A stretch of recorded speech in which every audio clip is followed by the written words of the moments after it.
एक जगह पर एक बहुत खूबसूरत जंगल था। उस जंगल के जानवर हर महीने एक काउंसिल मीटिंग किया करते थे, जिसमें जंगल के सभी जानवर आते थे। कोई जानवर अपनी परेशानियां सुनाता था, कोई जानवर दूसरों की प्रॉब्लम्स का सॉल्यूशन बताता था और कोई जानवर दूसरों को हंसाता था। जंगल में सब जानवर इतनी हार्मोनी में रहते थे कि अगर कोई जानवर गलत काम कर देता था तो वो खुद सबके सामने आकर कहता था कि उसने क्या गलत किया है, और साथ ही वो पनिशमेंट के लिए भी रेडी रहता था। एक शाम काउंसिल मीटिंग में एक स्पैरो चिड़िया सबके सामने आई। डरते डरते उस स्पैरो ने कहा, मुझसे एक गलती हो गई है। मैंने कछुए का मजाक उड़ाया इस बात पे कि वो बहुत धीरे चलता है। मैं उस कछुए को कोई तकलीफ नहीं पहुंचाना चाहती थी, लेकिन अब मुझे रियलाइज हो रहा है कि मैंने ऐसा करके बहुत गलत किया है। काउंसिल में बैठे सभी जानवर इस इंसिडेंट पे बात करने लगे कि स्पैरो ने ये गलत किया है। तभी वाइज आउल ने सभी जानवरों को चुप कराया और उनसे पूछा, हमें स्पैरो के साथ क्या करना चाहिए। चालाक लोमड़ी इस मौके का फायदा उठाते हुए बोली, स्पैरो को पनिशमेंट देना चाहिए। हमें इसे अपनी सोसाइटी से बाहर कर देना चाहिए। खरगोश, गिलहरी और धीरे धीरे बाकी कुछ जानवरों ने भी लोमड़ी की बात को सपोर्ट किया। ये देखकर स्पैरो जंगल के सबसे ऊंचे पेड़ की सबसे ऊंची टहनी पर बैठ गई और उसने नीचे आने से मना कर दिया। कई हफ्ते बीत गए और बाकी जानवरों ने स्पैरो को उसके एक्शंस के लिए चिढ़ाना भी बंद कर दिया था, लेकिन तब भी स्पैरो नीचे नहीं आई और उसने किसी से बात भी नहीं की। स्पैरो का जंगल के दूसरे जानवरों के बीच ना होने से शांति तो थी, लेकिन खुशी और चहचहाहट नहीं। फिर नेक्स्ट काउंसिल मीटिंग में पानी से एक ऑटर बाहर निकलकर सबके सामने आया और बोला, मुझसे भी एक बार गलती हो गई थी। मैंने मेंढक का मजाक उड़ाया था इस बात पर कि वो पानी में मेरी तरह तेजी से नहीं तैर सकता है। क्या इस बात के लिए मुझे भी अकेले रहने चले जाना चाहिए? क्या मुझे भी सोसाइटी से कैंसिल कर दिया जाना चाहिए? ये सुनकर वहां बैठे सभी जानवर आपस में बातें करने लगे कि जाने अनजाने में उन सभी ने दूसरे जानवरों को कुछ ऐसा कहा है जो दूसरों को अच्छा ना लगा हो। ये सब सुनकर वाइज़ाउल ने कहा, हम सभी अपनी लाइफ में गलतियां करते ही हैं, लेकिन क्या सिर्फ एक गलती की वजह से किसी को जिंदगी भर की सजा मिलनी चाहिए? Punishment without the chance of growth is not justice, it is imbalance. तभी चालाक लोमड़ी बोली, लेकिन हर किसी में अकाउंटेबिलिटी तो होनी ही चाहिए ना। आउल ने जवाब दिया, अकाउंटेबिलिटी इज नॉट डिस्ट्रक्शन। अगर कोई किसी बात को लेकर अकाउंटेबल है तो इसका मतलब ये बिल्कुल नहीं है कि वो गलती नहीं कर सकता। गलती किसी से भी हो सकती है और सिर्फ एक गलती की वजह से किसी की रेपुटेशन और लाइफ बर्बाद नहीं होनी चाहिए, बल्कि इस गलती को सुधारना चाहिए और सबको इससे सीख लेनी चाहिए। स्पैरो ने अपनी गलती मान ली थी, इसलिए हमें स्पैरो को एक्सेप्ट कर लेना चाहिए। सभी जानवरों को आउल की ये बात ठीक लगती है और वो सभी स्पैरो को नीचे बुला लेते हैं। स्पैरो नीचे आती है और कछुए से माफी मांगती है। इसके बाद जंगल में फिर से हार्मनी रिस्टोर हो जाती है। लेकिन काश ह्यूमंस के बीच में भी प्रॉब्लम्स इतनी आसानी से रिजॉल्व हो पाती।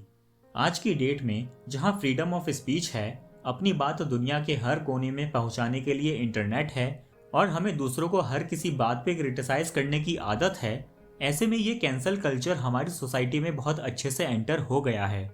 और ये कैंसल कल्चर हमारी पर्सनल लाइफ को और सोसाइटी को सिर्फ पॉजिटिवली ही नहीं बल्कि नेगेटिवली भी इम्पैक्ट कर रहा है। कैंसल कल्चर से रेफर किया जाता है एक ऐसी प्रैक्टिस को जिसमें हम दूसरों के एक्शंस और उनकी बातों को ऑफेंसिव, अनएथिकल और हार्मफुल बोल देते हैं। सोशल मीडिया पे लोग अपना गुस्सा शो करते हैं, हैशटैग्स ट्रेंड होते हैं। टाइम टू टाइम इससे बहुत सारी प्रॉब्लम्स होती रहती हैं, जैसे कि पब्लिक बैकलैश, बॉयकॉट्स और sometimes even career ending consequences. Cancel culture को सपोर्ट करने वाले लोग इसे देखते हैं as a means of justice, लेकिन इसके क्रिटिक्स का कहना है कि इससे मॉब मेंटेलिटी डेवलप होती है। सोशल मीडिया पे लोग अपना गुस्सा शो करते हैं, हैशटैग्स ट्रेंड होते हैं और वायरल कैंपेन्स भी रन किए जाते हैं। इसका असर ये होता है कि एक तरफ तो मार्जिनल कम्युनिटीज को एम्पावरमेंट मिलता है, वहीं दूसरी तरफ इससे क्रिएट हो जाता है लोगों के लिए पब्लिक डिस्ग्रेस और डिस्प्रपोर्शनेट पनिशमेंट। फॉर एग्जाम्पल, जब Indian film director Sanjay Leela Bhansali की पद्मावत मूवी रिलीज होने वाली थी, तब इस मूवी को, संजय लीला भंसाली को और इस मूवी में काम करने वाले एक्टर्स को भी बहुत बैकलैश का सामना करना पड़ा था। उसका रीजन ये था कि एक पर्टिकुलर कम्युनिटी के लोगों का ये मानना था कि मूवी में जो दिखाया गया है वो सच नहीं है। इस मूवी में हिस्ट्री को डिस्टॉर्ट किया गया है और ये हमारे लिए बहुत इंसल्टिंग है। लोगों ने यहाँ पर कैंसल कल्चर का यूज किया इस मूवी को रिलीज करने से रोकने के लिए। कैंसल कल्चर में एक अर्जेंसी होती है। ये अर्जेंसी होती है कि अगर किसी ने हल्का सा भी कुछ ऐसा कर दिया जो हमारे पॉइंट ऑफ व्यू से सही नहीं है तो हम उस इंसान के अगेंस्ट हो जाते हैं। But according to wu wei, impulsively act करना और अपनी बात मनवाने के लिए फोर्स का यूज करना वर्ल्ड के नेचुरल फ्लो ऑफ बैलेंस को डिसरप्ट कर देता है। इसलिए हमें वू वी को अपनी लाइफ में अप्लाई करके सिचुएशन को ठीक से समझना चाहिए। ताओइज्म एनकरेज करता है reflection, patience and measured response.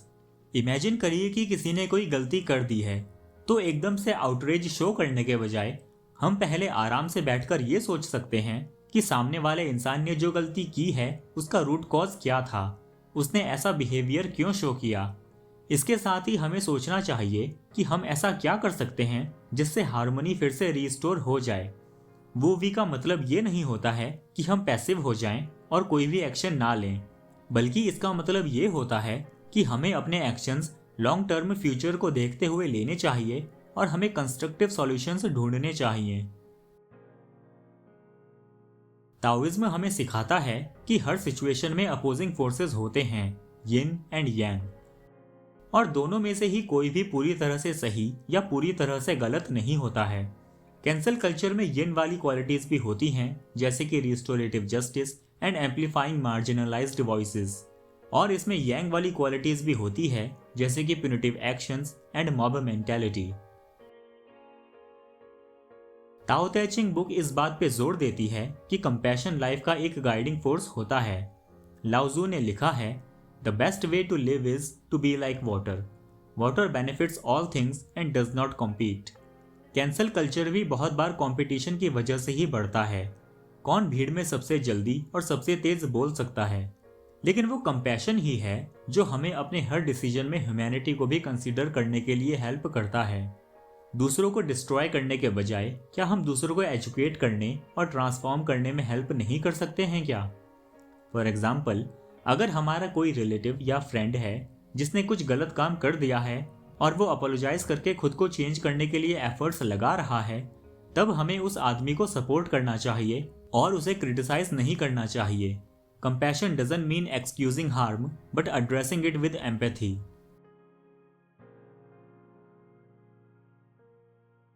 Taoism stillness और रिफ्लेक्शन को बहुत इंपॉर्टेंस देता है।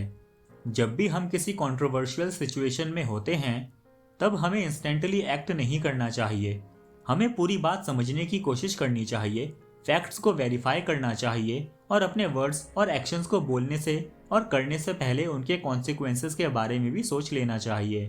Focus on the root not the symptom.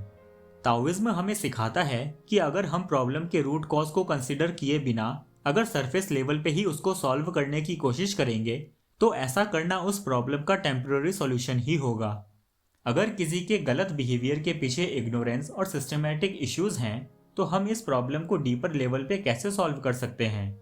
उन्हें पब्लिकली शेम करना इस प्रॉब्लम का टेम्पररी सॉल्यूशन है, लेकिन उस इंसान को एजुकेट करके उससे सही तरीके से बात करके हम लास्टिंग सॉल्यूशन ढूंढ सकते हैं। Balance justice with forgiveness. लोगों को अकाउंटेबल ठहराना जरूरी होता है, लेकिन यह भी जरूरी है कि दूसरों के गलती करने पर हम उन्हें वो गलती सुधारने और ग्रो होने में हेल्प करें। ताओइज्म हमें सिखाता है कि लाइफ डायनामिक होती है। जैसे सीजन्स चेंज होते हैं वैसे ही लोगों में भी चेंजेस आते रहते हैं और वो इवॉल्व होते रहते हैं। कैंसल कल्चर की पॉजिटिव साइड्स भी होती हैं और नेगेटिव साइड्स भी, इसलिए हम इसे पूरी तरह से अपनी लाइफ और सोसाइटी से बाहर नहीं फेंक सकते हैं, बल्कि हम कैंसल कल्चर को ट्रांसफॉर्म कर सकते हैं ताकि ये और भी ज़्यादा कंस्ट्रक्टिव और हार्मोनियस बन जाए। आई होप ये वीडियो आपको अच्छा लगा होगा। Thank you for watching and thank you for subscribing.